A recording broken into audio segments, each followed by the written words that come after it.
si the strong man, binuhat na yung drum size. Yan, santol na drum size na may bunga.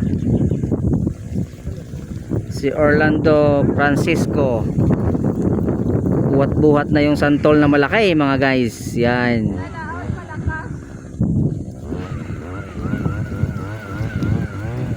Yan na, may bunga po yan, santol.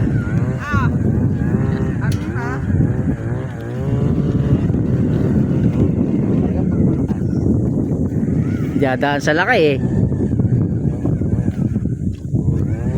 oh, laki niya no, malaki pa sa kanya yan.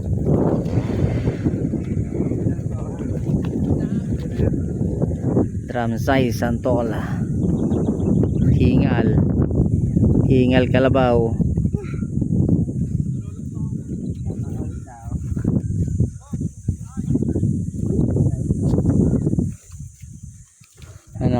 Malakas pa. Malakas pa. Kala nyo lang hindi.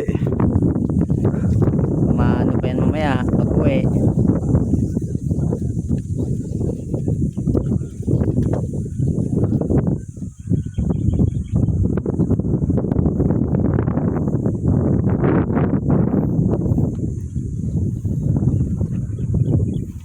Yan guys, baka sabihin nyo magulo yung aming alignment, anong halaman. Isang street pa slanting po siya kasi may building, gagawing building ng manok. So doon sa unahan ganun din, isang building din. So ito, ang purpose nito is harang doon sa building. Yan, para hindi masyadong mainit yung manok, then para magbibigay silbi din ng sangga sa mga amoy. So mahilig si ma'am sa kaimito, kaya kaimito nilagay niya at atis. Tapos santol, duhat, yan. Din yung kay sir naman, dwarf coconut naman natin tinanim kasi gusto mahilig siya sa buko. So yan, magkabilaan po yan, dwarf coconut sa bakod. Tapos may kalamansi po tayong 500 pieces para naman consumption at pwede rin source po. So marami, may mga fresh si ma'am na mga orange. So binigyan ko rin siya ng giant mango, yung king mango. Nilagay namin dun sa bungad malapit sa pagtatayo ng kubo. So meron pa siya mga mulberry in Madre Agua, purposing to chicken naman, ipapakain sa manok, organic, ika nga. Tapos nandito may kalamansi pa dito.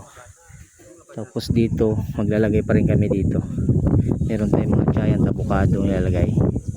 So yan, pag 3 araw po namin ngayon, sana po ay matapos na, makauwi na. At marami pang project na isusunod. So yan, pag may ganito kakalaking lupa, para hindi sayang, taniman natin. Yan. Ala, biruin niya si ma'am ay taga Dasma pa, pero dito siya bumili ng property sa Talugtog, Nueva Ecija. Yan, kasi alang bahay, ang bahay na yun sa kabilang yun ay yung magiging manager dito, yun yung mag-asikaso. So malayo sa bahay, so pwede ka mag-farm, manok or baboy, So yan lamang po, pinakita ko lang po sa inyo mga mami sir, para magkaroon kayo ng idea.